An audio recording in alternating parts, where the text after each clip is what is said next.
Hey, tonight we're diving into a fascinating journey through one of history's darkest yet most transformative periods, the time of the Black Death and what it was like to survive this devastating plague. Before you get comfortable, take a moment to like the video and subscribe, but only if you genuinely enjoy what I do here. And let me know in the comments where you're tuning in from and what time it is for you. It's always fascinating to see who's joining us from around the world. Now dim the lights, maybe turn on a fan for that soft background hum, and let's ease into tonight's journey together.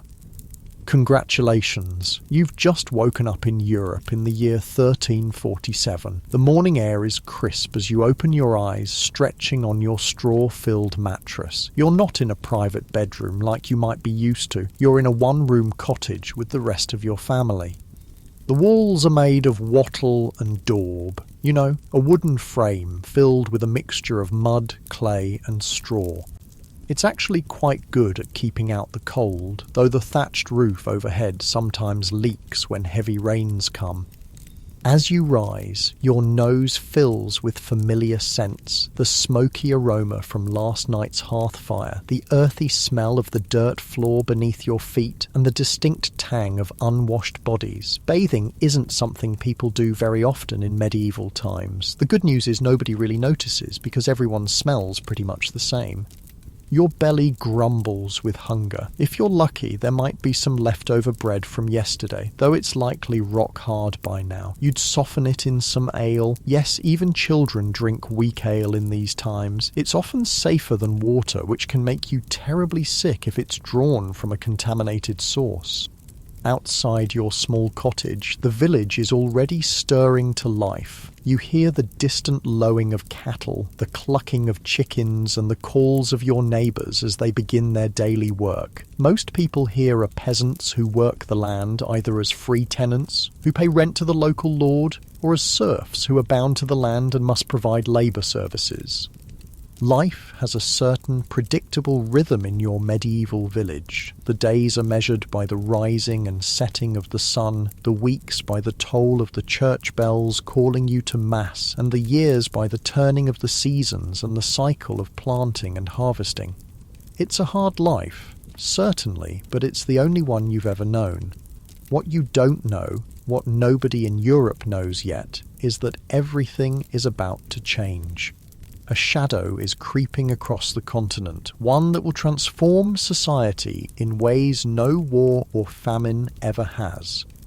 The first whispers reach your village on the lips of a travelling merchant. He brings exotic goods from far-off places, silks from the east, spices from distant lands, but this time he brings something else, stories, terrifying stories of a sickness that has been devastating cities along the trade routes. People are dying by the thousands, he says, struck down by a mysterious illness that brings fever, painful swellings, and almost certain death. Some villagers cross themselves and mutter prayers. Others dismiss the tales as exaggerations. After all, alarming rumours often spread faster than truth.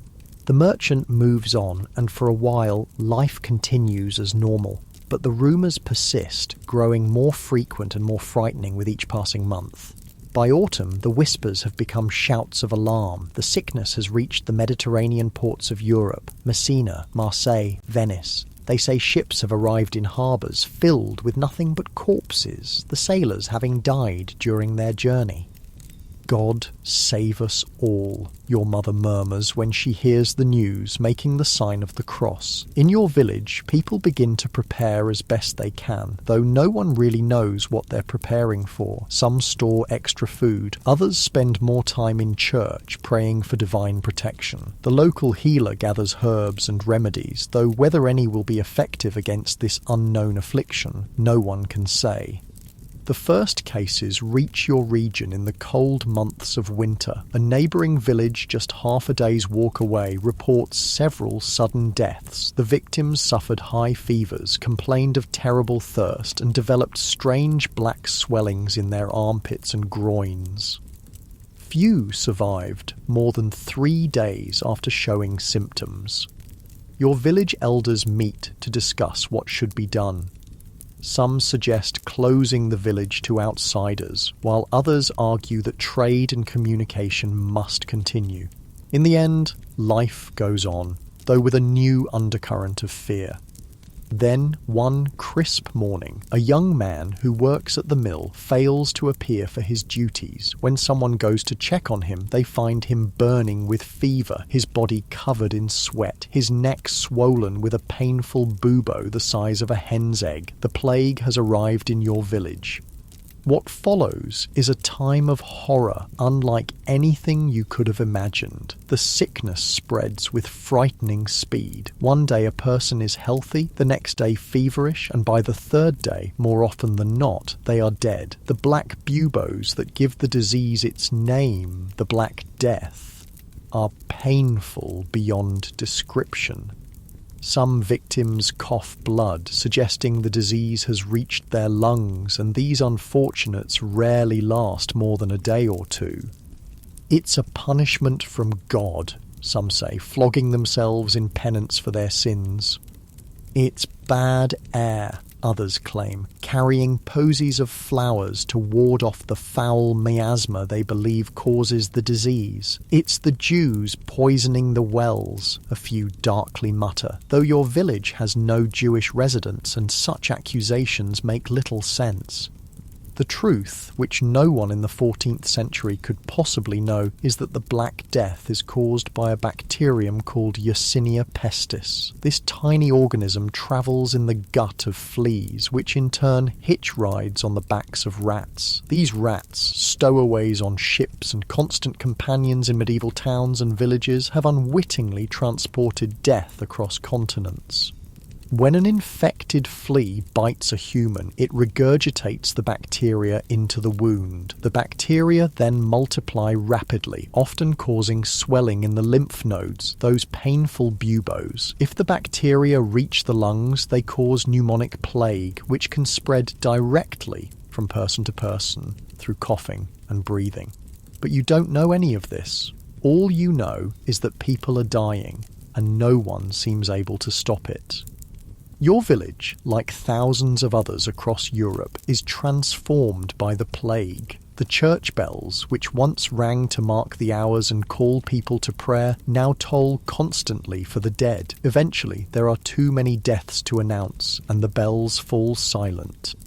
The dead are buried quickly, with little ceremony. Gone are the elaborate funeral rites that once marked a person's passing from this world to the next. Now, bodies are collected on carts and taken to mass graves. Some families, devastated by multiple deaths, have no one left to bury their dead, and bodies might lie in homes for days until neighbours or parish officials remove them. Fear changes how people behave toward one another. Those who have healthy family members might bar their doors to visitors, while those with sick relatives often find themselves avoided. Some flee to the countryside, hoping distance will protect them from the disease. Others turn to religion with renewed fervour, processing through streets while flagellating themselves to appease what they believe is divine wrath. The priests, who should be a source of comfort, are themselves dying in alarming numbers. Their duties require them to give last rites to the dying, exposing them constantly to the contagion. Many flee, abandoning their flocks in this time of greatest need. Those who stay often succumb to the disease themselves. Your family has so far been lucky. Though the plague rages around you, none of your immediate household has fallen ill. You've heard stories of entire families being wiped out in neighbouring villages, of children orphaned only to die themselves days later, of lovers separated by death just hours after pledging eternal devotion.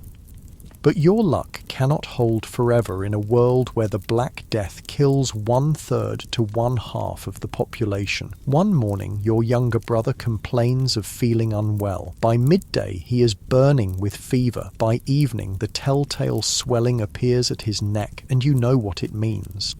Your mother tends to him day and night, bathing his fevered brow with cool cloths, trying to get him to drink small sips of water or weak ale. Your father speaks of taking him to the monastery where monks treat the sick, but everyone knows the monasteries are overwhelmed, with many of the brothers themselves victims of the plague. For 3 days, your brother's condition worsens. The bubo grows larger, turning an angry red, then black. His breathing becomes laboured, and he cries out in pain and delirium.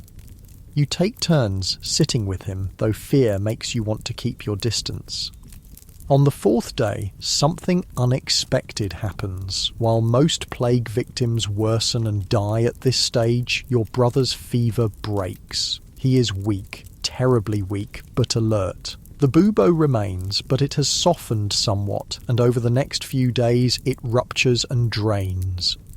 A disgusting but hopeful sign. Against all odds, your brother is one of the few who will survive the Black Death. What you cannot know is why he survived when so many others died. Modern science would later discover that certain individuals carry a genetic mutation called Delta 32 that provides some protection against the plague bacterium. This mutation affects a protein called CCR5 on the surface of white blood cells, making it harder for the bacteria to enter and hijack immune cells. Your brother may well carry this mutation, as might others in your family.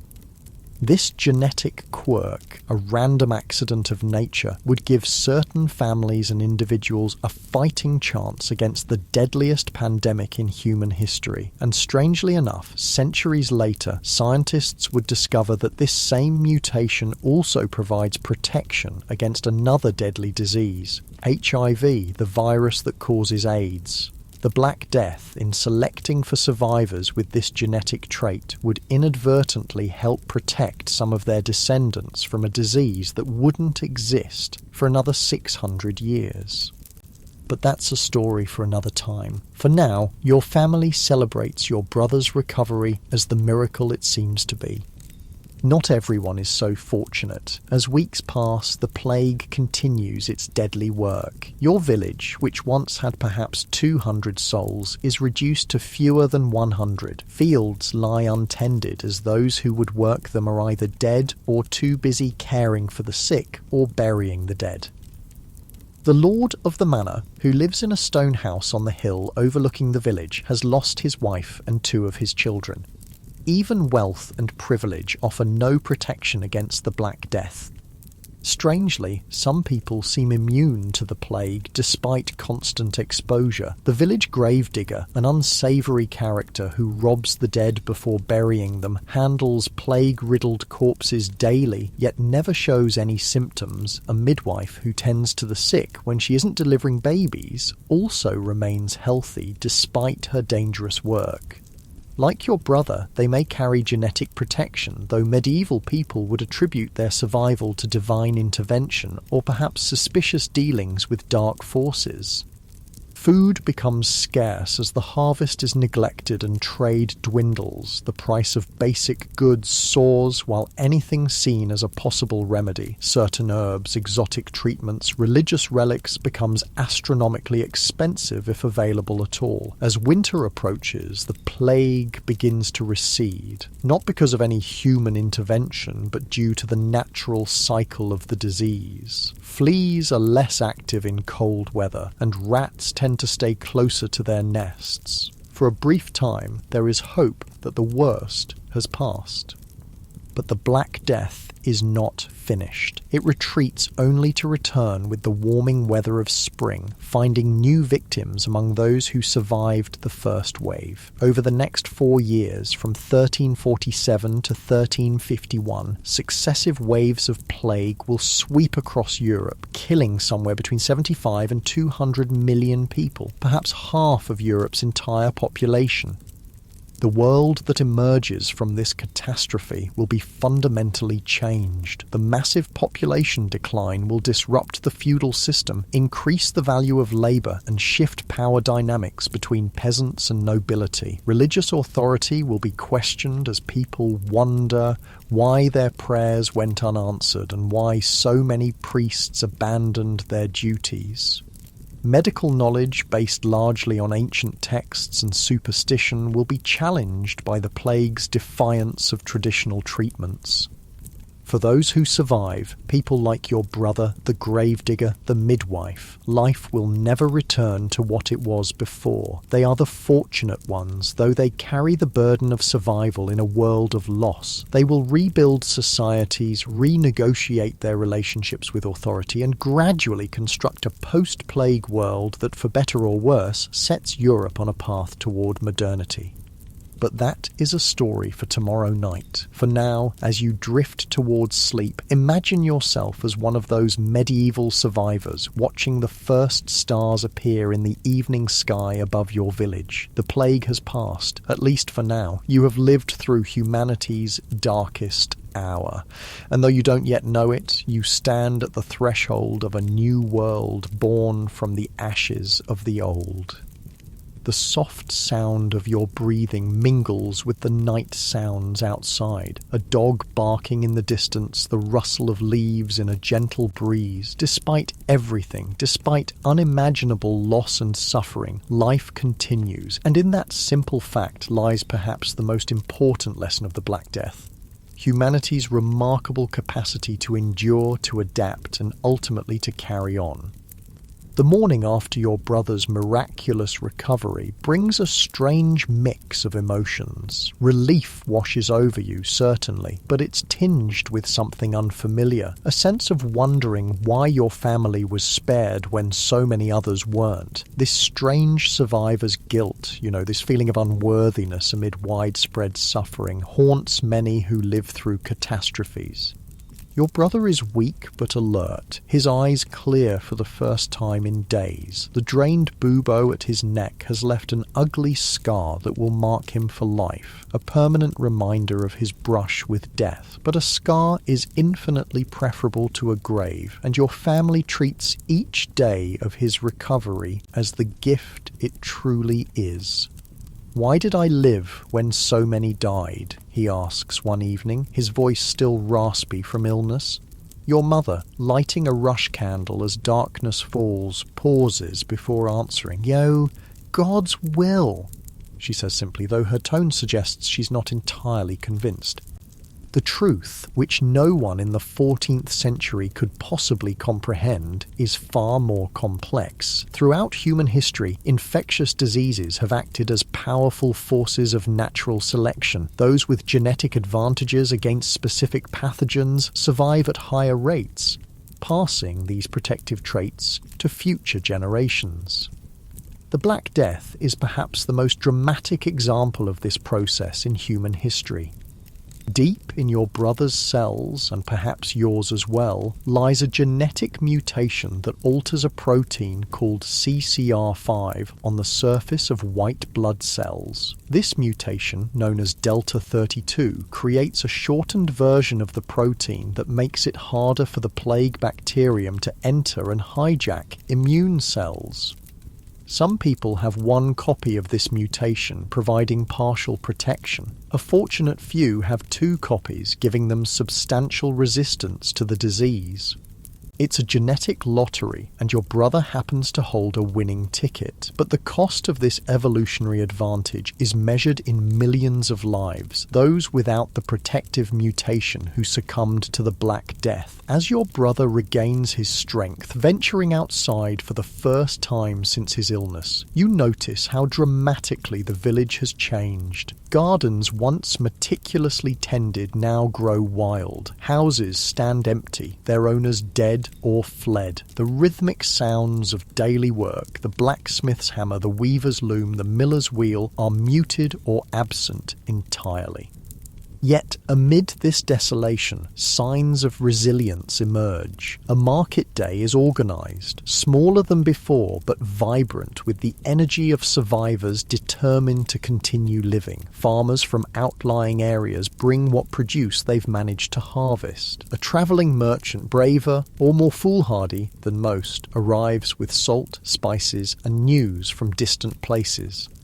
The news is the same everywhere. Devastation followed by tentative recovery. No place has been spared, though some have suffered worse than others. Cities with their crowded conditions and poor sanitation have been particularly hard hit. Some small isolated villages high in the mountains or deep in forests have fared better, though few have escaped entirely. In your region, perhaps half the population has perished. In some places, the toll is even higher. The merchant speaks of ghost towns where not a soul remains alive, of monasteries where every monk lies dead in his cell, of noble families wiped out entirely, their grand estates left without heirs. But he also tells of places where life continues with surprising normality, of communities pulling together to care for orphans and widows, of unexpected kindnesses in a time of overwhelming hardship. One story in particular captures your attention. In a village much like yours, a woman named Elizabeth lost her husband and 6 children to the plague within a single week. She dragged each of their bodies to a hillside behind their home and buried them herself, one by one. Yet somehow, despite this intimate contact with the disease, Elizabeth never became ill. Like your brother and the village gravedigger, she appeared to possess some natural immunity, that same genetic protection that modern science would one day identify. They say she's a witch, the merchant confides, lowering his voice though there's no one nearby to overhear. How else could she touch the dead and live? Some wanted to drown her in the pond, but most were just grateful to have someone willing to bury their dead. Such rumours are common in these desperate times. Those who survive against the odds, particularly if they're women living alone or people with unusual habits or appearances, often find themselves suspected of dark dealings.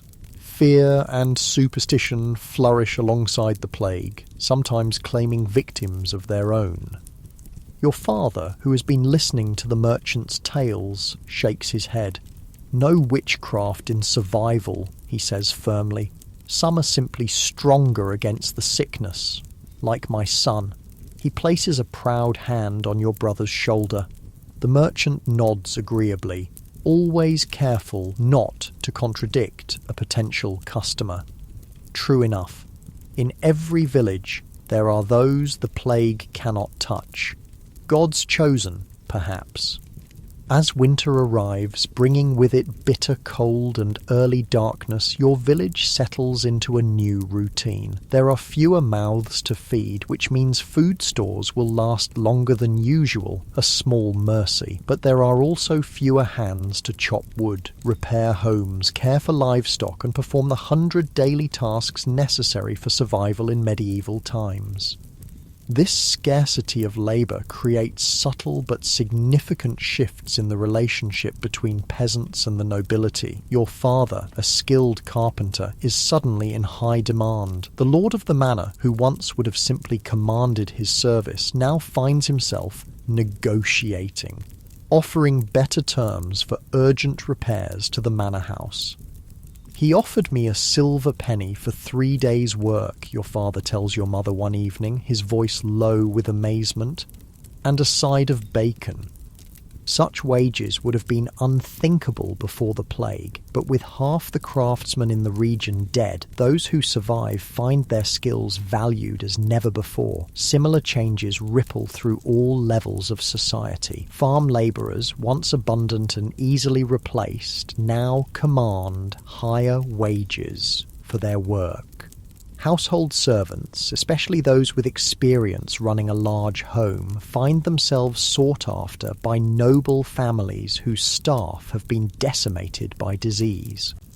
Women, too, find new opportunities in this reshuffled world. Widows who would once have remarried quickly now often choose to maintain their independence, running businesses left by dead husbands. Guild restrictions that once kept women from certain professions are informally relaxed out of necessity. A woman in a neighbouring village takes over her husband's blacksmith forge, scandalising traditionalists but providing an essential service no one else can offer. For serfs, peasants legally bound to the land they work, the plague creates unprecedented mobility. Many lords, desperate to keep their fields productive, offer freedom to serfs willing to stay and work. Others find they can simply leave, moving to towns or to other manors where conditions are better, with little fear of being forced back. With so many dead, enforcement of such restrictions becomes increasingly difficult. Not all these changes happen immediately, of course. The feudal system that has structured European society for centuries doesn't collapse overnight, but the seeds of transformation are planted in these early post-plague years, and they will grow in the decades to come. As for your family, you adjust to the new reality as best you can. Your brother regains his strength, though he tires more easily than before. Your father finds his carpentry skills in high demand, bringing home better pay than he's ever earned. Your mother takes in washing from the manor house, work that's now better compensated due to the shortage of willing hands. You yourself find opportunities that wouldn't have existed before. The parish priest, one of the few clergy who neither died nor fled during the worst of the plague, needs someone to help maintain church records. With a basic literacy unusual for a peasant child, taught by your mother, who once served in a noble household, you're suited for the task. Spring arrives, and with it comes both hope and fear. The warming weather brings new life. Crops sprouting in fields, wildflowers dotting meadows, birds returning from their winter journeys. But it also brings the conditions that allow plague to spread once more. Sure enough, by early summer, new cases appear. This second wave is less devastating than the first. There are fewer people to infect, and many of those who remain may carry some genetic resistance. Still, each new death reopens barely healed communal wounds. One afternoon, while helping the priest update the parish death register, a grimly long document, you ask a question that's been troubling you. Father, why did God send the plague? The priest, an older man with a face mapped by lines of exhaustion, considers before answering. Some say it's punishment for sin, he says finally.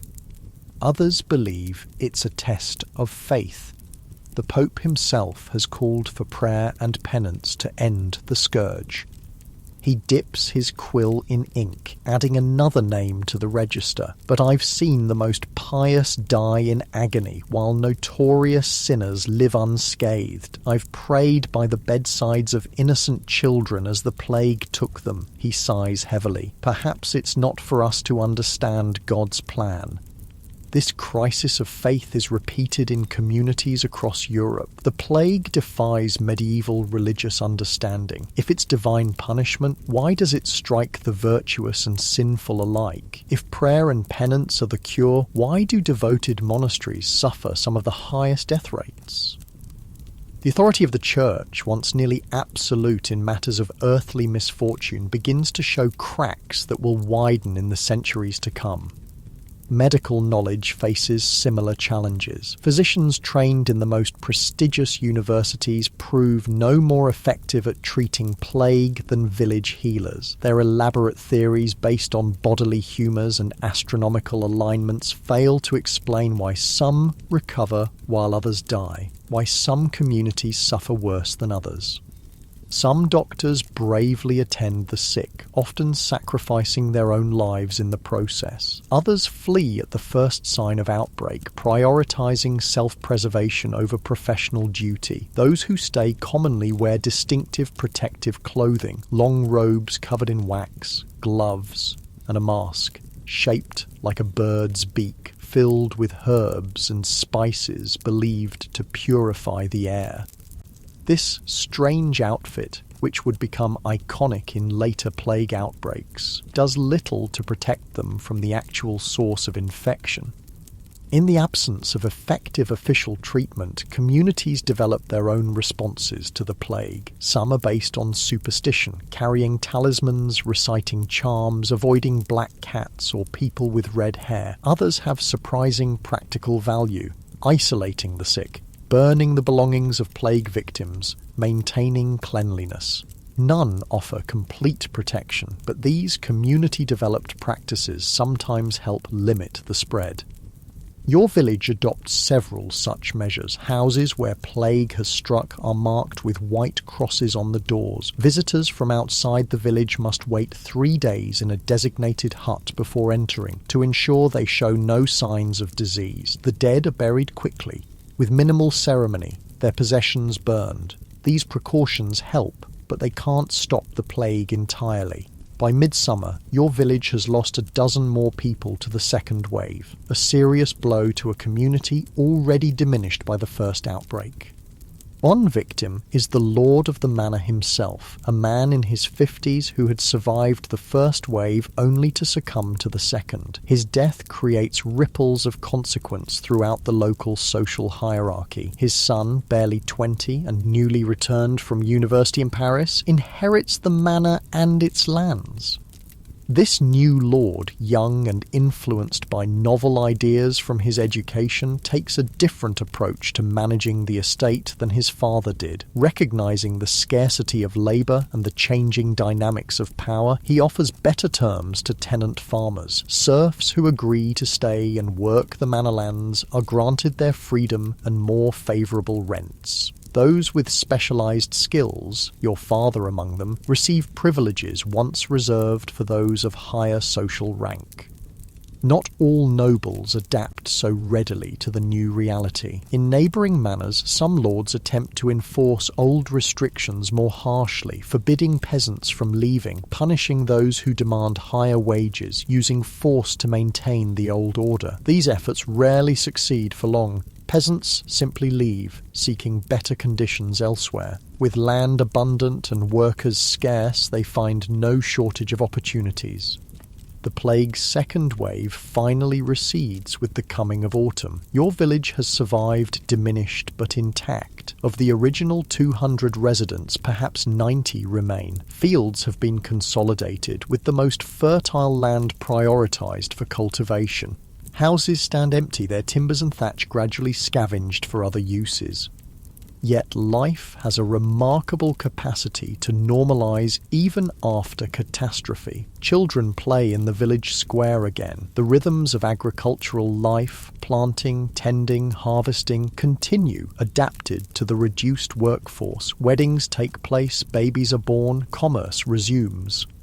One clear autumn day, a surprising visitor arrives in the village, a mason who had left years before to seek work in the cities. He had built a good life in Florence, he tells anyone who will listen, working on the magnificent cathedral there. But when the plague struck, it devastated the city worse than any rural area. I watched half of Florence die, he says, his eyes haunted by memories. The rich fled to their country estates, but the poor had nowhere to go. Bodies piled in the streets faster than they could be buried. I survived, God knows how. After the worst passed, work on the cathedral halted. With so many dead, priorities shifted to essential rebuilding. The mason, finding himself without steady employment, decided to return to his birthplace. His story is not unique. Throughout Europe, the plague causes a temporary reversal of the centuries-long trend of urbanization. Cities, with their crowded conditions, are perfect breeding grounds for disease. Many who survive flee to the countryside, seeking safety in open spaces and smaller communities. This urban exodus brings unexpected benefits to rural villages like yours. People return with new skills, new ideas, and new perspectives gained from their time in cities. They bring tales of different ways of living, of technological innovations, of political systems unlike the feudal structure of rural areas. The Mason, for instance, describes how Florence was governed not by a hereditary noble, but by elected officials from the merchant class. He speaks of mechanical clocks that divide the day into precise hours, of water management systems that bring clean water into the city, of banking practices that allow trade across vast distances. These ideas find fertile ground in communities already questioning traditional authorities and practices. The plague has created cracks in the medieval worldview, and through these cracks, new possibilities emerge. For you and your family, life continues in this altered landscape. Your brother, fully recovered though scarred by his encounter with plague, apprentices to the returned mason, learning the skilled craft that will provide him a secure future in a world where such skills are increasingly valued. Your father's carpentry keeps the family comfortable, his services now commanding wages that would have been unimaginable before the plague. Your mother no longer takes in washing, instead focusing on an herb garden that produces remedies in high demand since the plague depleted the ranks of traditional healers. You continue assisting the priest with parish records, your literacy and quick mind making you valuable in a community where such skills are rare. In the old world, your peasant birth would have limited your prospects regardless of your abilities. In the post-plague world, with its fluid social boundaries and desperate need for talent wherever it can be found, opportunities expand before you. One evening, as your family sits around the hearth sharing a meal more abundant than any you might have hoped for in the pre-plague years, your father voices what many are thinking. "It's a terrible thing to say," he begins hesitantly, "but for those of us who survived, life is better now than before." Your mother nods slowly. "More food, better pay, more freedom," she agrees, "built on countless graves." It's the uncomfortable paradox at the heart of the post-plague world. For those fortunate enough to survive, whether through genetic luck like your brother, circumstantial fortune, or simple isolation from infection sources, the new world offers advantages the old one never could. The massive reduction in population creates opportunities for social advancement, economic improvement, and personal freedom that would have been unthinkable in the crowded, rigidly hierarchical pre-plague society. Yet these benefits come at an unimaginable cost. The lives of millions, the destruction of families, communities torn apart, knowledge and culture lost with those who carried it. No survivor can fully enjoy their improved circumstances without the shadow of this knowledge. As you drift towards sleep that night, you find yourself wondering about the future. The plague has retreated for now, but no one believes it's gone forever. It will return, as it has before, bringing new waves of death. Yet humanity will survive, adapting to each outbreak, developing new responses, gradually building knowledge that will, centuries later, finally conquer this invisible enemy. What you cannot know is that you stand at a turning point in history. The world that will emerge from the ashes of the Black Death will be fundamentally different from what came before. The seeds of the Renaissance are being planted in these years of recovery. The rigid feudal system is beginning its long, slow decline. The unquestioned authority of traditional power structures, both secular and religious, has been shaken. And on a biological level, the plague has reshaped the human species itself, selecting for genetic traits that will influence health and disease resistance for generations to come. Your brother's survival, far from being merely personal good fortune, represents an evolutionary chapter in humanity's endless dance with the microscopic organisms that both sustain and threaten us. Tomorrow, as a new day dawns on your changed world, you'll continue the work of rebuilding, of adapting, of finding a way forward. That's what plague survivors have always done throughout history. They carry on, bearing the weight of memory while facing toward the future. And in doing so, they reshape the world in ways that will echo through centuries to come. The story of survival we've been following through the Black Death of the 14th century is far from the only tale of courage and genetic luck in humanity's long dance with plague. as the soft darkness of sleep envelops you, let's journey forward through time to another village, another outbreak, and another remarkable story of sacrifice and survival. 300 years have passed since the first devastating waves of the Black Death swept through Europe. It's now the summer of 1665, and we find ourselves in Eyam, a small village nestled in the picturesque hills of Derbyshire, England. Eyam, is pronounced just like Eyam. It's a peaceful community of about 800 souls, mostly farmers and lead miners who work the rich veins running beneath the limestone landscape. Life here follows the familiar rhythms of rural England. The villagers rise with the sun, tend their fields and animals, work in the small local industries, attend services at the parish church of St. Lawrence, and gather at the local tavern to share news and companionship.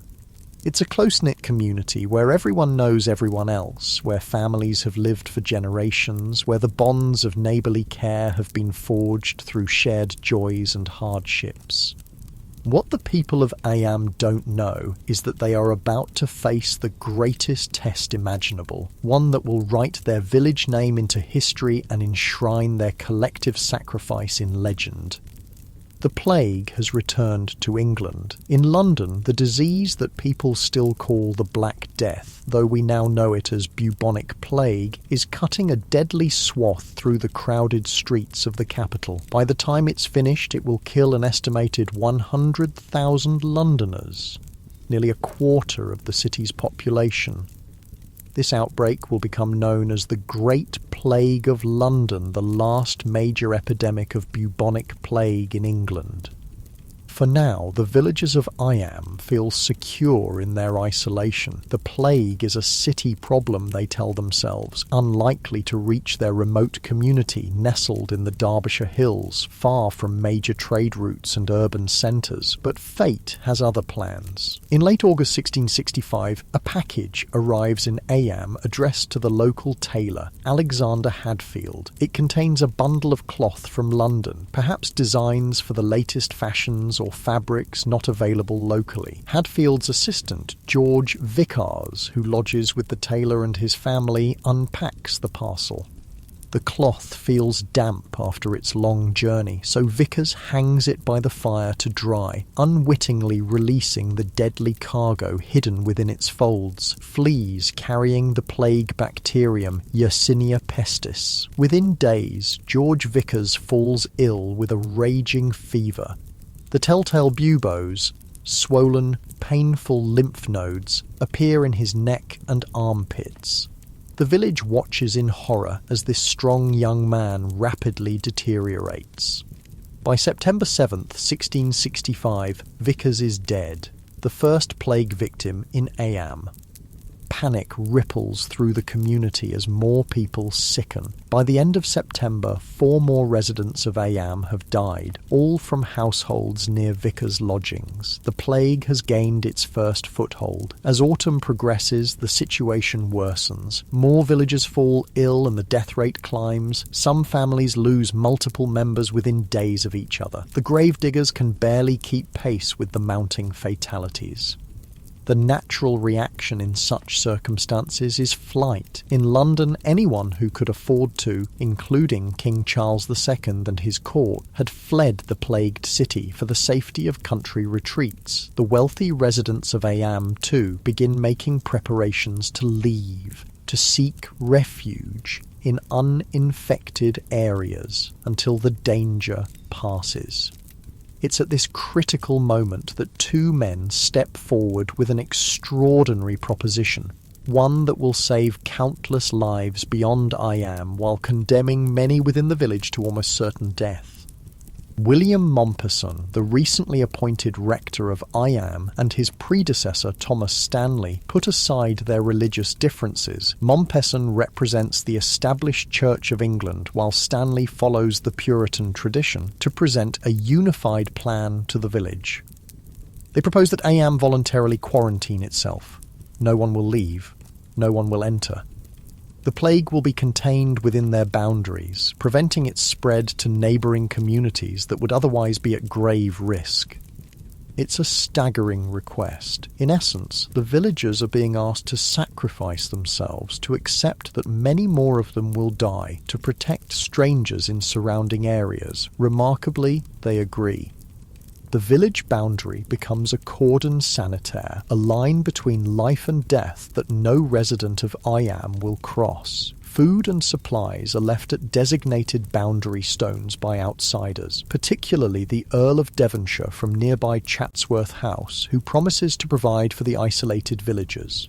Money to pay for these provisions is placed in vinegar-filled holes in the rocks, as it's believed vinegar will disinfect the coins. What follows is one of the most poignant and heroic episodes in the long history of humanity's battle with infectious disease. Summer turns to autumn, autumn to winter, and winter to spring. Through it all, the plague continues its deadly work within the confines of Eyam. Entire families are wiped out. Children are orphaned only to die themselves days later. Houses stand empty, their occupants buried hastily in gardens and fields, since the churchyard quickly becomes full. Within this tragedy, individual stories emerge that illuminate the extraordinary nature of human courage, suffering, and survival. Elizabeth Hancock, a farmer's wife living at Riley Farm on the edge of the village, endures a loss almost beyond comprehension. In the space of just 8 days in August 1666, the plague claims her husband and 6 children. With no one to help her, neighbours fear approaching the infected household. Elizabeth single-handedly drags each body to a field near their home and buries them herself. The remarkable aspect of Elizabeth's story is not just her unimaginable fortitude in the face of such devastating personal loss. It's the fact that despite handling the plague-riddled bodies of her entire family, she never contracts the disease herself. Like the survivors we met in our earlier tale, Elizabeth likely carries the CCR5 Delta 32 genetic mutation that offers protection against the plague bacterium. The Riley graves, as they come to be known, stand to this day as a testament to one woman's suffering and endurance. Another extraordinary tale is that of Marshall Howe, Eyam's unofficial gravedigger. As the death toll mounts, Howe takes on the grim task of burial, not out of noble sacrifice, but for more mercenary reasons. He takes the opportunity to loot the homes of the dead before disposing of their bodies. Despite this unsavoury behaviour, Howe's story contains an element of medical mystery. He handles dozens, perhaps hundreds of infected corpses. He enters plague-ridden houses that others avoid at all costs. By all logic, he should be among the first to die. Yet Marshall Howe survives the entire outbreak without ever showing symptoms of the disease. Modern science again suggests a likely explanation: the protective genetic mutation that prevents the plague bacterium from gaining entry to his cells. What Howe attributes to luck or divine protection is actually the result of a tiny alteration in his DNA, one that gives him an edge in humanity's evolutionary battle against the microscopic enemy. Then there's the heartbreaking story of Emmett Siddall and Roland Torre, young lovers separated by the village quarantine. Emmett lives within Eyam, while Roland is from a neighbouring village outside the cordon. As the quarantine takes effect, they find themselves suddenly and indefinitely separated. Unwilling to completely lose contact, they arrange to meet at a safe distance across Cucklet Delph, a natural ravine that marks part of the village boundary. There, standing far apart to avoid any risk of transmitting infection, they can at least see each other and exchange words of comfort and devotion. These brief, distant meetings sustain them through the early months of the quarantine, but as spring turns to summer in 1666, and the plague reaches its peak intensity in Eyam, Emmett stops coming to their meeting place. Roland continues to appear day after day, calling her name, receiving no answer. Only after the quarantine finally ends does Roland learn the truth. Emmett died in April, one of many young victims claimed by the plague. Their love story, cut short by disease but marked by faithful devotion, remains one of Eyam's most enduring legends. Perhaps strangest of all is the tale of Margaret Blackwell, who fell gravely ill with plague symptoms and was left for dead by her brother Francis. In her fevered state, Margaret staggered to the kitchen, desperately thirsty. Mistaking a container of bacon fat for milk, she drank deeply of the greasy liquid. To everyone's astonishment, Margaret recovered. For centuries, villagers would tell the story of how bacon fat cured the plague. The truth is likely more complex. Margaret probably carried the genetic resistance we've discussed and would have recovered regardless of her unusual beverage choice. But the legend persisted, a reminder of how desperately people searched for any treatment that might save them from the plague's deadly grip. Through it all, the village's religious leaders provide what comfort they can. William Mompesson, who proposed the quarantine alongside Thomas Stanley, pays a terrible personal price for his courageous stand. His wife Catherine contracts the plague while helping care for sick villagers and dies in her husband's arms in August 1666 at the height of the outbreak.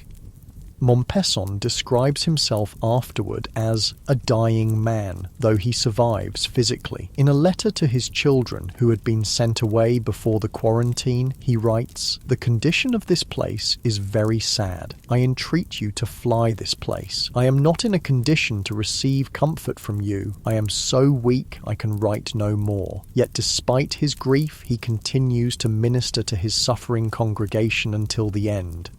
Church services move outdoors to Cucklet Delph, where fresh air is believed to reduce the risk of contagion. Villagers stand far apart from one another as they pray, an early form of what we now call social distancing. Even in the darkest hours, when death seems to lurk in every shadow, the community maintains its spiritual practices, finding solace in familiar rituals, even as the world collapses around them.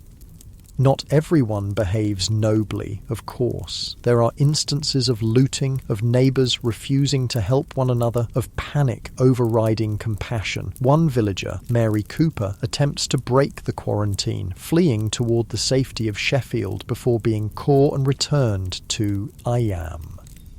But these lapses are exceptions. The overwhelming story of Eyam is one of extraordinary collective sacrifice for the greater good. By the time the plague runs its course in November 1666, it has raged through Eyam for 14 months. Of the approximately 800 villagers present when the outbreak began, only about 340 remain alive. Entire family lines are extinguished. The village's social fabric is torn apart, with gaps that will take generations to mend. Yet their sacrifice achieves its purpose. The plague remains contained within Eyam's boundaries. Surrounding communities, which would almost certainly have been infected had the villagers fled, are spared the devastation. Thousands of lives are saved by the deliberate choice of a few hundred to face death rather than spread it. In the quiet aftermath, as the survivors begin the long process of rebuilding their shattered community, they cannot know the legacy they've created. They cannot imagine that 3.5 centuries later, their story will still be told as an example of extraordinary communal courage and sacrifice. They cannot know that the plague that devastated their village was the last major outbreak of bubonic plague in England, that something about the particular strain of Yersinia pestis that struck in the 1660s would make it less viable in later years, or that improvements in sanitation and housing would gradually reduce the rat populations that spread the disease. They cannot know that scientists of the future will take a deep interest in their descendants, discovering unusually high rates of the CCR5 Delta 32 mutation among people whose family lines trace back to Eyam survivors, stronger evidence of how infectious disease shapes human evolution through natural selection. And they certainly cannot know that their example will resonate with special poignancy in the early 21st century, when a global pandemic once again forces communities worldwide to make difficult choices about isolation, quarantine, and collective sacrifice for the common good. All they know is that they have survived an ordeal almost beyond comprehension. They have watched neighbours, friends and family die by the dozens. They have maintained their self-imposed isolation through summer heat and winter cold, through fear and grief and unimaginable loss. And now, as the plague finally releases its grip on their village, they must find a way to continue living.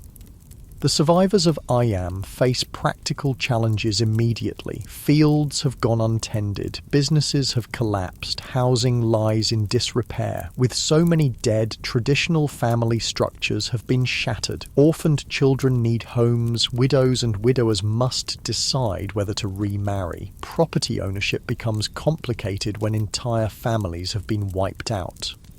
Yet the human capacity for resilience, which we've seen throughout our plague stories, asserts itself once again. New families form from the fragments of those destroyed by disease. Distant relatives return to claim abandoned property and bring fresh life to the depleted village.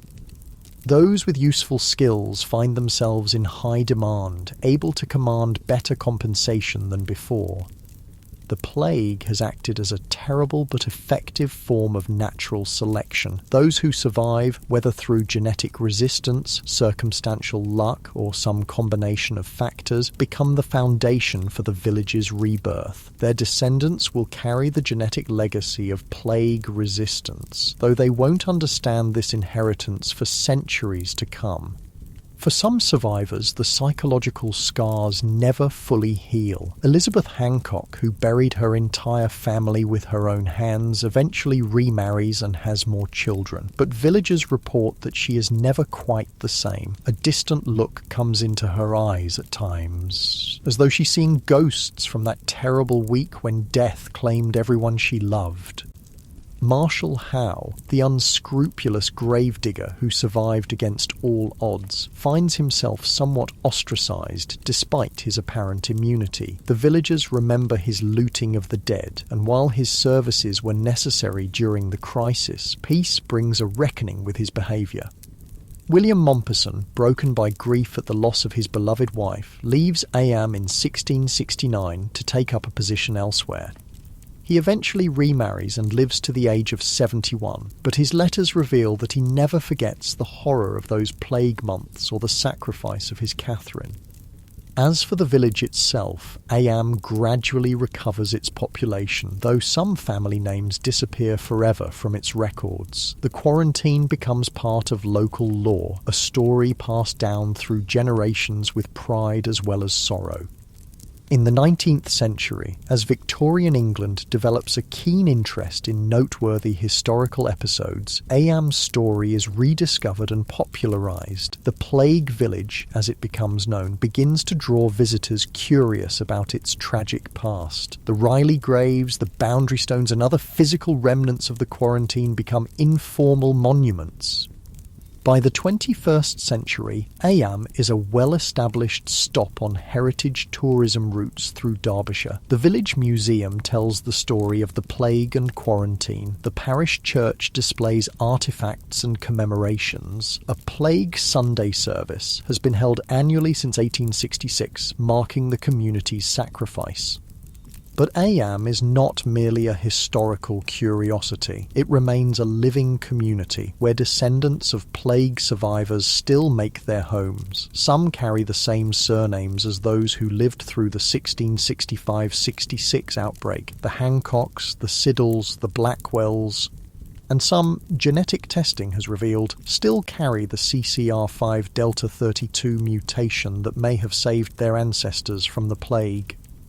The story of Eyam reminds us that history is not simply a collection of dates and events to be memorised. It's the lived experience of real people facing extraordinary circumstances, people whose choices, sacrifices and survival shape the world we inhabit today.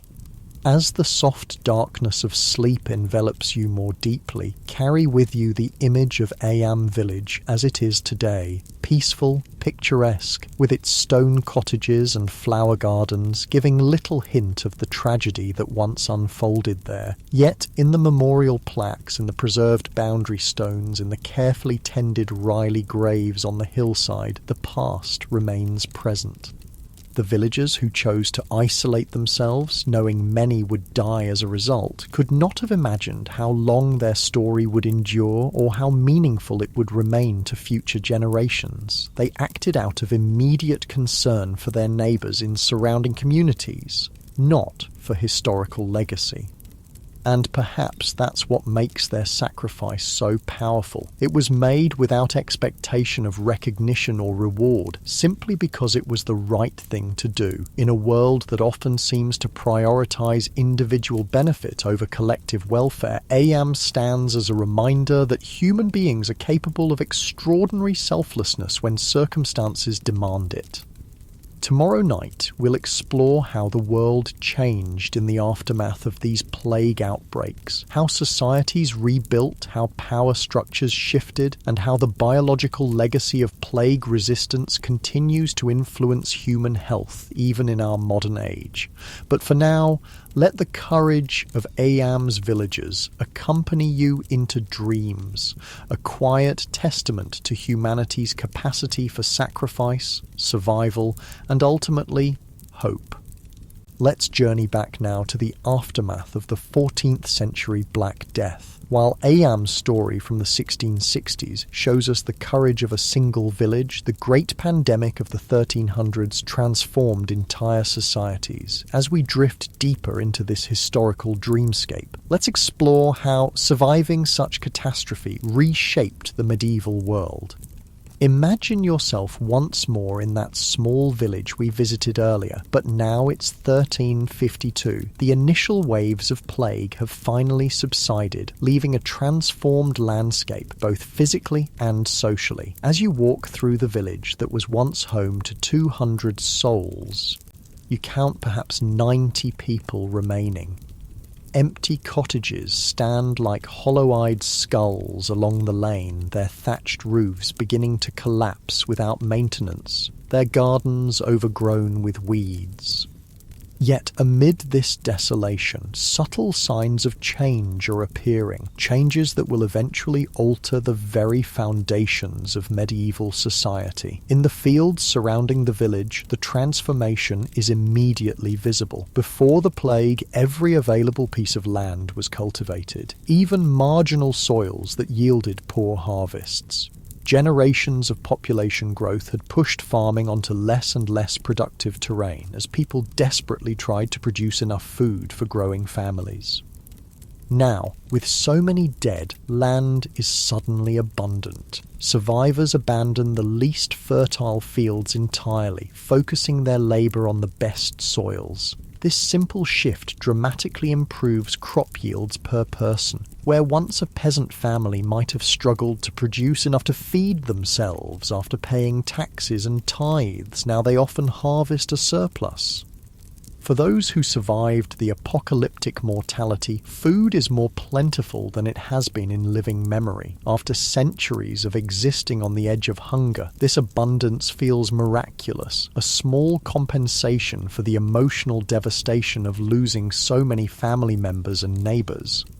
Changes in diet soon follow. Before the plague, most peasants subsisted primarily on grain. Bread, porridge and ale formed the bulk of their nutrition, with meat as a rare luxury. Now, with fewer mouths to feed and more land available, many convert fields to pasture for raising animals. Meat, cheese and butter appear more frequently on humble tables.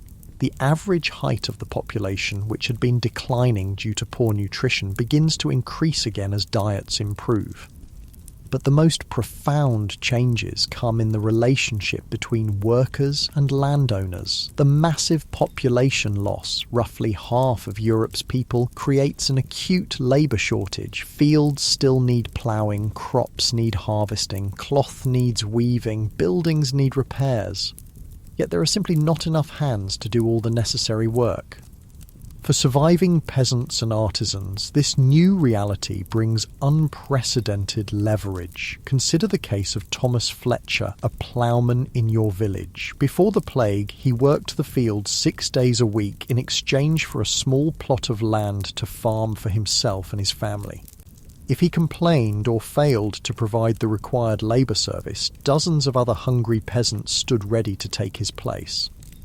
Now, with half the village's workers dead, the local manor's steward approaches Thomas with an extraordinary offer: a larger plot of land, a reduction in labour service from 6 days to 3, and the freedom to work for wages on other manors if he wishes. The steward makes this offer not out of generosity, but necessity. Without Thomas's skilled ploughing, fields will lie fallow, and everyone, including the lord of the manor, will suffer.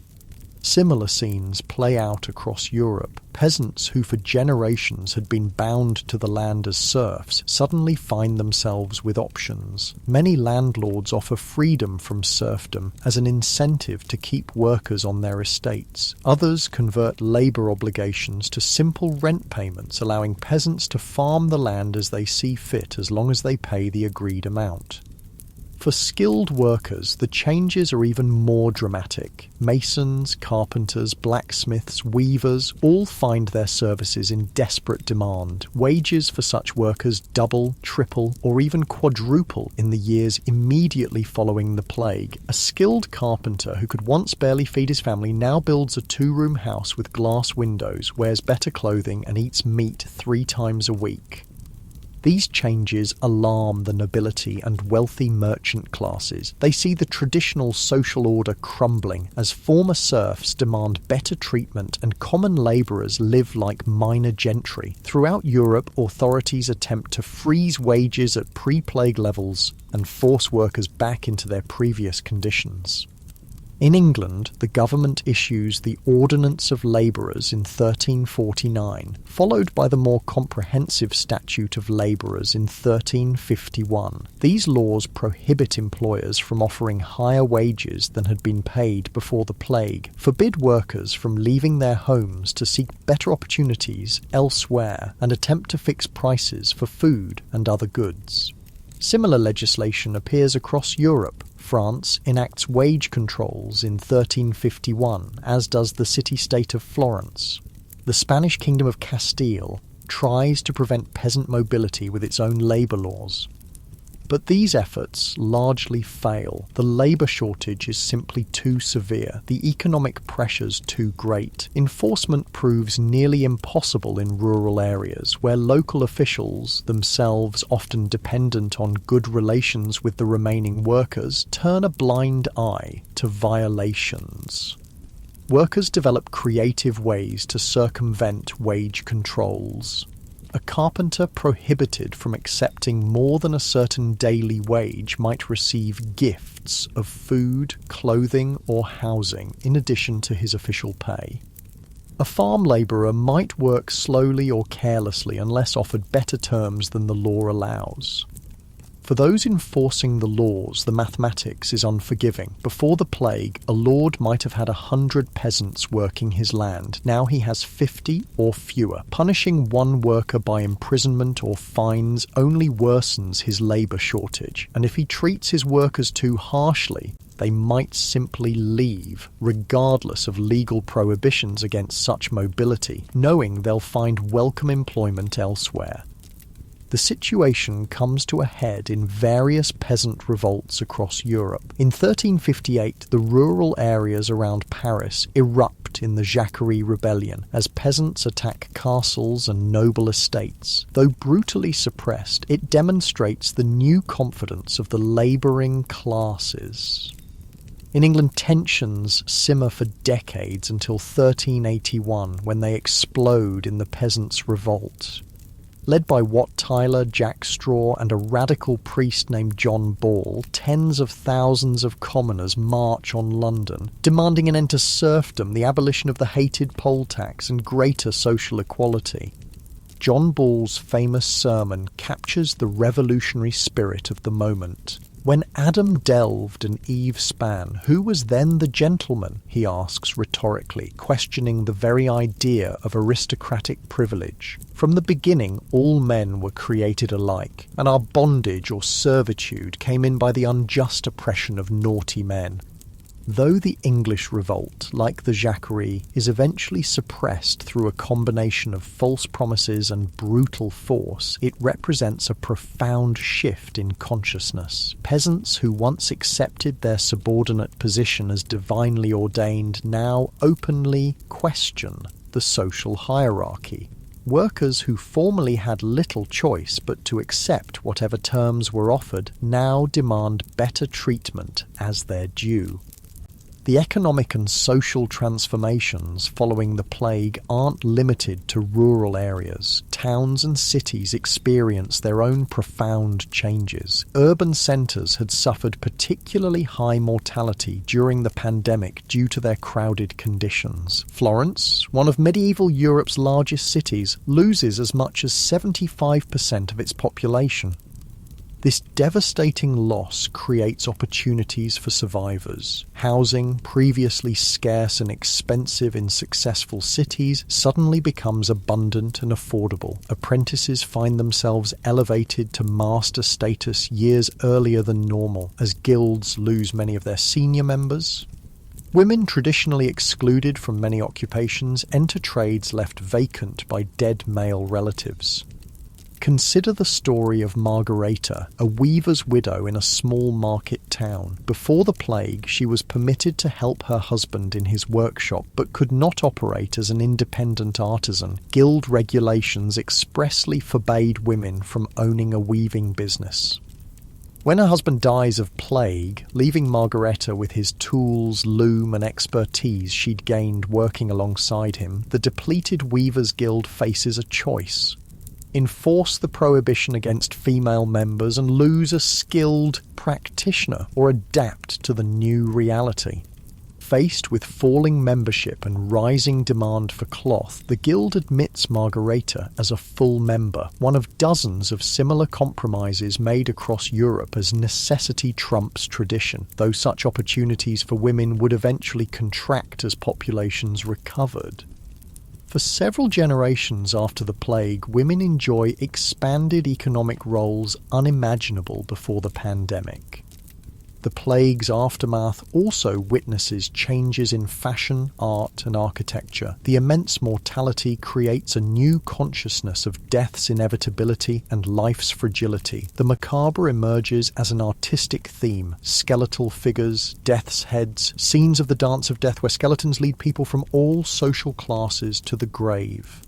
Yet, alongside this morbid fascination comes a celebration of life and its pleasures. Survivors, perhaps conscious of how quickly existence can end, embrace luxury and beauty with renewed appreciation. Among those who can afford it, clothing becomes more elaborate and colourful. The drab, practical garments of earlier medieval periods give way to rich fabrics, bold designs, and status-signifying styles. The nobility, alarmed by commoners dressing above their station, attempt to enforce sumptuary laws dictating what each social class may wear. These edicts, like the wage controls, prove largely unenforceable. A prosperous artisan's wife might technically be prohibited from wearing silk, but if she can afford it, who in her community has both the authority and motivation to stop her? Religious attitudes undergo their own transformation. The Church, which had dominated medieval intellectual and spiritual life, faces a crisis of authority. Many priests and monks fled their posts during the plague, abandoning their flocks when spiritual comfort was most needed. Others stayed and died, leaving parishes without leadership. Monasteries, with their communal living arrangements, suffered particularly high mortality rates, wiping out centuries of accumulated knowledge and tradition. More fundamentally, the plague raises uncomfortable theological questions. If the disaster is divine punishment, as many church authorities claim, why do the virtuous and sinful die alike? Why do devout monks perish while seemingly impious laypeople survive? If prayer and penance are the remedies, why do outbreaks often hit monasteries hardest of all? No satisfactory answers emerge from traditional theology. Instead, two divergent religious trends develop. Some survivors embrace even more fervent piety, seeing their survival as evidence of divine favor that demands grateful devotion. Others adopt a more skeptical, questioning attitude toward religious authorities who failed to explain or mitigate the catastrophe. This questioning spirit, combined with the economic changes that give ordinary people more resources and leisure time, creates fertile ground for the intellectual flowering that will eventually become the Renaissance. When fewer hands must produce society's necessities, more minds can turn to art, philosophy, science, and literature. Education, previously restricted mainly to clergy and nobility, gradually becomes available to a wider segment of society. Newly prosperous merchants and artisans want their children to learn reading, writing, and arithmetic, skills useful for business as well as markers of rising social status. Small schools appear in towns and even larger villages, teaching practical knowledge alongside traditional religious instruction. The plague's demographic shock also accelerates technological innovation. With labor scarce and expensive, techniques that save human effort become increasingly valuable. Water mills, long used for grinding grain, are adapted for new purposes, powering bellows for blast furnaces, driving hammers for metalworking, fulling cloth. Printing technology, which will eventually revolutionize the spread of knowledge through Europe, receives early impetus from the post-plague labor shortage. Handwritten manuscripts, each requiring months of a skilled scribe's time, become prohibitively expensive when such workers can command premium wages. The economic pressure to find mechanical alternatives helps drive the development of movable type printing in the mid-15th century. Perhaps most profoundly, the plague experience shakes medieval Europe's acceptance of unchanging tradition. When half the population dies in a few short years, when social hierarchies crumble and rebuild in new forms, when previously unquestioned authorities fail to provide protection or explanation, the idea that the world must remain as it has always been loses its power. After the Black Death, more people can imagine alternatives to existing arrangements, different ways of organizing work, distributing resources, structuring authority. Most of these alternatives are never realized, and many that are implemented prove temporary. But the psychological barrier against change itself weakens, creating space for the innovations in thought, technology, art, and social organization that will eventually transform medieval Europe into the early modern world. For individuals living through these changes, the experience is less about grand historical transformations and more about practical daily adjustments. Thomas the Ploughman doesn't think about the decline of feudalism. He thinks about negotiating better terms with the manor steward so his family can eat better than before. Margareta the Weaver doesn't consider herself part of a gender revolution. She's simply using her skills to support herself after losing her husband. Yet these individual adaptations, multiplied across millions of survivors throughout Europe, collectively reshape society. Like water gradually wearing away stone, the countless small decisions made by ordinary people in extraordinary circumstances erode and eventually transform the seemingly solid structures of medieval life. Not all these changes are immediately positive, of course. The labour shortage that benefits workers creates hardship for many landowners. Some estates fail entirely, their owners unable to adapt to the new economic realities. Churches, monasteries, and charitable institutions that depended on steady rents and donations struggle to maintain their operations with reduced income.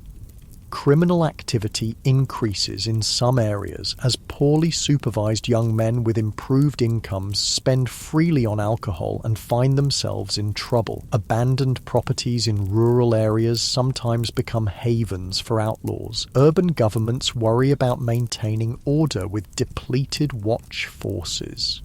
For several decades after the initial plague outbreak, recurring smaller epidemics continue to hit European communities, preventing population recovery and reinforcing the economic and social changes the first pandemic initiated. Not until the late 15th century does Europe's population begin sustained growth again, and it takes until the 17th century to reach pre-plague levels in many regions. This prolonged demographic depression means that the changes set in motion by the Black Death have time to become entrenched. What might have been temporary disruptions instead become new norms. By the time population pressure begins to reverse some of the economic advantages for common workers, other aspects of medieval society have been permanently altered. For the peasant family we've followed through our story, the decades after the plague bring gradual improvement. Your brother, who miraculously survived his bout with the disease, eventually takes over a neighbouring farm left vacant by a family with no survivors. What would have been impossible before the plague, a peasant accumulating a significant landholding, becomes achievable in the depopulated countryside. Your father, whose carpentry skills are in high demand, secures a contract to help rebuild the local church, damaged by years of neglect during the plague years. The payment he receives allows him to add a second room to your family's cottage and replace the dirt floor with wooden planks. Small luxuries that would have seemed unimaginable in the pre-plague era. Your mother teaches you and your sister to read, a skill she learned while working as a servant in a merchant's household before marriage. Before the plague, such knowledge would have had little practical value for peasant children, but in the changing world of the late 14th century, literacy opens doors previously closed to those of humble birth. One autumn evening, as your family gathers around the hearth after the day's work, your father speaks words that would have been unthinkable a generation earlier. "Perhaps you could be a clerk," he says to you, nodding thoughtfully. "The abbey is seeking someone who can read and write to help with their records. The pay would be good, and the work is not hard on the body." Your brother laughs, not unkindly. "A clerk? From our family? What would grandfather say to that?" The idea of a peasant's child entering such work would indeed have seemed absurd to earlier generations, for whom rigid social boundaries appeared as natural and immovable as the stars. But as you fall asleep that night, the possibility settles in your mind not as an outlandish dream, but as a genuine opportunity. This, perhaps, is the most significant legacy of the Black Death, not just the immediate changes in wages, working conditions, and social structures, but the expansion of what ordinary people can imagine for themselves and their children. As dawn approaches and this part of our historical journey comes to a close, we leave you in this moment of possibility. Your world has been shattered by incomprehensible loss, then slowly rebuilt into something different than what came before. The medieval certainties that once governed life have been questioned, challenged, and in some cases overturned. What you cannot know as a survivor living through these changes is that you stand at a pivotal moment in Western history. The adaptations, innovations, and reconsiderations forced by the plague will eventually contribute to the Renaissance, the Reformation, and ultimately the emergence of the modern world. But that is a story for our final night together, when we'll explore how the long shadow of the Black Death extends across centuries, influencing art, science, medicine, and society in ways that continue to shape our world today. As our journey through the world of plague survivors nears its end, let's widen our view to see how the ripples from the Black Death continue to spread outward through time, shaping the world in ways both subtle and profound. The echoes of this medieval catastrophe still resonate today in our bodies, our societies, and our understanding of disease. Let's begin with perhaps the most remarkable legacy, the biological inheritance carried by descendants of plague survivors. Remember the CCR5 Delta 32 mutation we discussed, the genetic quirk that protected some medieval Europeans from the plague? This tiny variation in DNA didn't disappear when the plague retreated. It was passed down through generations, enriched in the European gene pool because those who carried it were more likely to survive and have children. Fast forward 600 years to the late 20th century, a new pandemic emerges, HIV/AIDS, killing millions worldwide. Medical researchers, racing to understand this new disease, make a startling discovery. Some people appear naturally resistant to HIV infection, despite repeated exposure. Further investigation reveals why. Many carry the CCR5 Delta 32 mutation, the same genetic variation that helped their ancestors survive the Black Death. The connection becomes clear when scientists understand how both diseases operate. Both the plague bacterium and HIV use the CCR5 protein as a gateway into human cells. The Delta 32 mutation alters this protein, effectively barricading the door that these pathogens try to enter. A genetic adaptation selected by one deadly disease in the 14th century unexpectedly provides protection against an entirely different threat in the 20th. This discovery led to the development of new HIV drugs that block the CCR5 receptor, mimicking what the mutation does naturally. In a very real sense, medieval plague survivors have helped save lives in our modern age, their genetic legacy providing a crucial clue in fighting a disease they could never have imagined.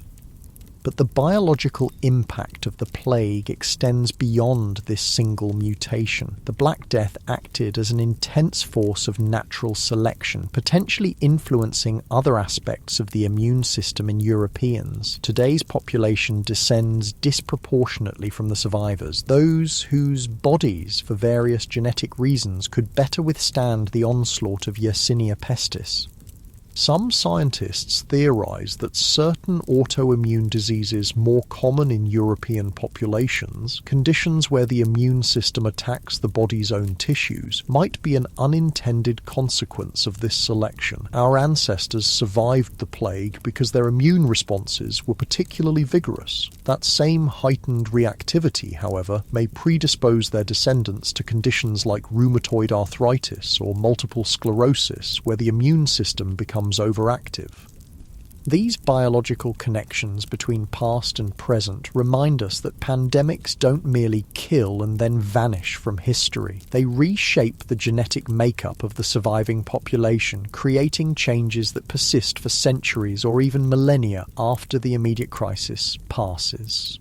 The Black Death's social and economic transformations proved equally long-lasting. Though the immediate aftermath, the labour shortages, wage increases and social mobility we explored last night, and eventually faded as Europe's population recovered, certain fundamental changes became permanent. Consider the institution of serfdom, which had bound peasants to the land for generations before the plague. In Western Europe, this system never fully recovered from the disruption caused by the Black Death, though landlords attempted to reimpose old restrictions. The demographic reality worked against them. Land remained relatively abundant and labour scarce for centuries, giving workers leverage that gradually eroded feudal obligations. By the end of the Middle Ages, serfdom had largely disappeared from England, France and the Low Countries, replaced by various rental arrangements that allowed much greater personal freedom. Peasants still worked the land, but increasingly as tenants who paid rent rather than as serfs, bound by hereditary obligations of labour and subservience. Eastern Europe followed a different path. There, the nobility succeeded in reimposing and even strengthening serfdom after the plague, creating what historians call the second serfdom that would persist into the 19th century. This divergence between Western and Eastern European social systems one moving toward greater freedom for common people, the other toward more rigid control, would profoundly influence these regions' subsequent development. The Black Death also accelerated fundamental changes in religious life. The Catholic Church, which had dominated medieval intellectual and spiritual life, faced challenges to its authority in the plague's aftermath. Questions about why prayers went unanswered, why religious processions failed to stop the disease, and why devout monks died alongside sinners created cracks in the edifice of unquestioning faith. These cracks would widen in later centuries. The Protestant Reformation of the 16th century, with its challenge to Catholic authority and emphasis on individual interpretation of Scripture, found fertile ground in a population already predisposed to question religious orthodoxy. While the Reformation had many causes, historians see echoes of plague-era disillusionment in the willingness of millions to break with centuries of tradition. Even art and literature were transformed by the Black Death experience. Medieval artwork often focused on religious themes, depicting biblical stories, saints' lives, and divine figures. After the plague, new motifs appear. The Dance of Death showing skeletons leading people from all social classes to the grave, reminders of mortality in still life paintings, a greater focus on the human experience rather than purely divine matters. This shift toward humanism, attention to human experience, emotion, and achievement, would blossom in the Renaissance. Along with reclaimed classical knowledge from Greek and Roman sources, this human-centered perspective would fundamentally alter how Europeans understood themselves and their world.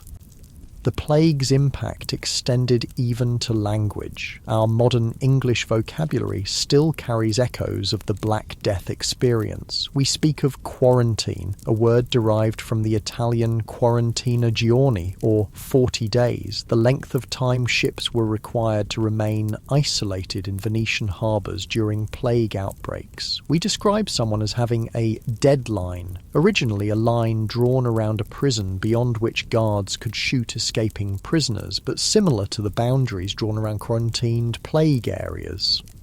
Even seemingly innocuous childhood rhymes may carry plague memories. Ring around the rosy, pocket full of posies, ashes, ashes, we all fall down has been interpreted by some as a reference to plague symptoms, the rosy rash, attempted remedies, sweet-smelling posies, carried to ward off disease, and outcome, ashes from cremation, falling down in death. Though scholars debate this interpretation, it suggests how deeply plague imagery may be embedded in cultural memory.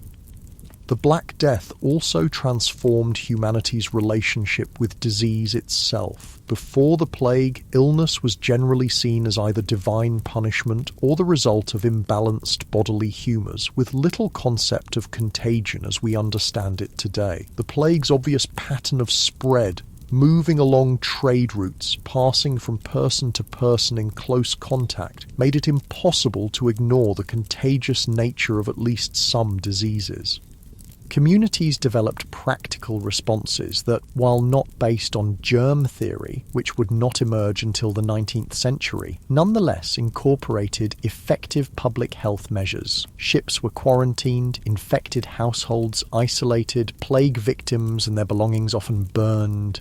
Cities appointed public health boards with extraordinary powers during outbreaks, establishing principles of epidemic management that would influence public health practices for centuries.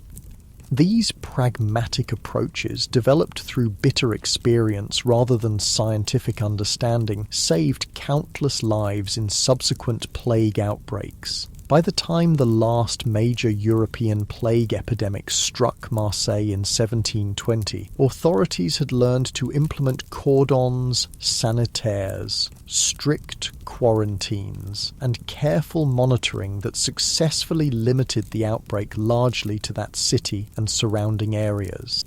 Such measures came too late for the millions who perished in the initial pandemic, of course, but the knowledge gained from the Black Death experience helped mitigate later outbreaks of plague and informed responses to other epidemic diseases. When cholera struck Europe in the 19th century, public health officials drew on plague management traditions to contain its spread, imperfectly at first, but with increasing effectiveness as scientific understanding improved. The plague's legacy extends even to modern pandemic management. Many of the approaches employed during recent COVID-19 outbreaks, quarantines, travel restrictions, contact tracing, isolation of the infected, have roots in methods developed centuries ago in response to the Black Death.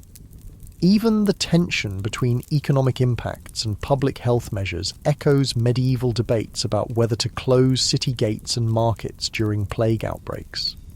Perhaps most profoundly, the Black Death experience shaped how humans think about catastrophe itself. Medieval Europeans lived in a world where sudden disaster seemed ever-present. War, famine, smaller disease outbreaks regularly claimed lives, but the scale and speed of the plague surpassed anything in living memory or recorded history. This encounter with near-apocalyptic mortality forced a kind of collective psychological adjustment. Communities that survived learned they could endure previously unimaginable loss and still continue. Individuals discovered reserves of resilience they might never have known they possessed. Societies developed institutional memory and adaptive practices for future crises.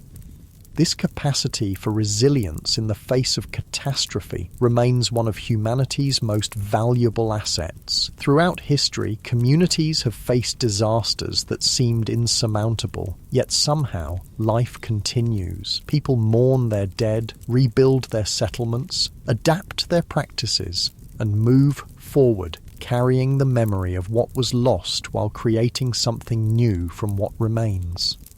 We see this pattern repeated after every major catastrophe, from the volcanic eruption that buried Pompeii to the earthquake that devastated Lisbon in 1755, from the 1918 influenza pandemic to more recent natural disasters and disease outbreaks. The Black Death, as perhaps the most extreme example of such calamity in recorded history, demonstrated the remarkable human capacity to endure, adapt, and ultimately continue.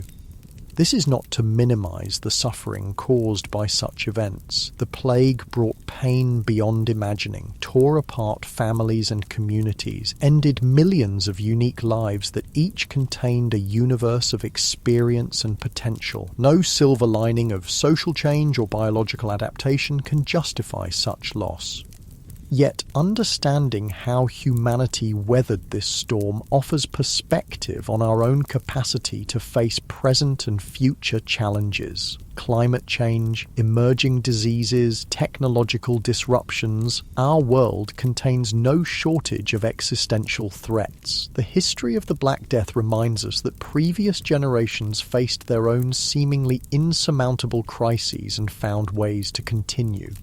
For the individual plague survivors whose stories we've followed these past nights, such grand historical patterns would have meant little compared to their immediate lived experience. Thomas the ploughman, negotiating better working conditions in the labour-scarce aftermath, wasn't thinking about the long-term decline of feudalism. Elizabeth Hancock, burying her family on the hillside above Eyam, couldn't have imagined her genetic legacy might protect descendants from a 20th century disease. Yet collectively, these individual experiences and adaptations created the sweeping changes that transformed medieval society into something new. This is how history often works, not through the conscious decisions of great leaders or dramatic turning points alone, but through the accumulated effects of millions of ordinary people responding to extraordinary circumstances as best they can. As we conclude our journey through the world of plague survivors, what lessons might we take from their experience? Perhaps the most fundamental is an appreciation for human resilience. The Black Death inflicted losses almost beyond comprehension. Half the population in many areas, entire families and villages wiped out, centuries of accumulated knowledge and culture lost with those who carried it. Yet somehow survivors gathered the will to continue, to rebuild, to create new families and communities from the fragments of what remained. We might also reflect on how catastrophe, for all its horror, sometimes creates possibility. The rigid social structures of medieval Europe, which had seemed as immutable as the turning of the seasons, proved vulnerable to disruption when the demographic realities changed. People previously confined to predetermined social roles found new opportunities in the aftermath. Though we would never wish for disaster as an agent of change, history shows that transformation often emerges from crisis. The plague story reminds us too of our biological connectedness, both to each other and to the countless microscopic organisms with which we share the planet. The Black Death bacterium, Yersinia pestis, shaped human genetics, social structures, economic systems, and cultural expressions in ways that continue to influence our world today. Other microbes have played similarly influential roles throughout history. We exist in constant relationship with an invisible biological world that can both sustain and threaten us. Finally, perhaps the plague narrative offers perspective on our own mortality and vulnerability. Medieval people lived with death as a constant companion in ways most modern Westerners do not. The plague brought mortality into even sharper focus, inspiring artwork, literature, and philosophy that contemplated life's fragility and brevity. This awareness need not be morbid or depressing. Indeed, many who survived the plague embraced life with renewed appreciation, understanding firsthand how quickly and unexpectedly it could end. There's wisdom in this perspective, not a fearful obsession with death, but a clear-eyed recognition of life's preciousness precisely because it is limited and uncertain.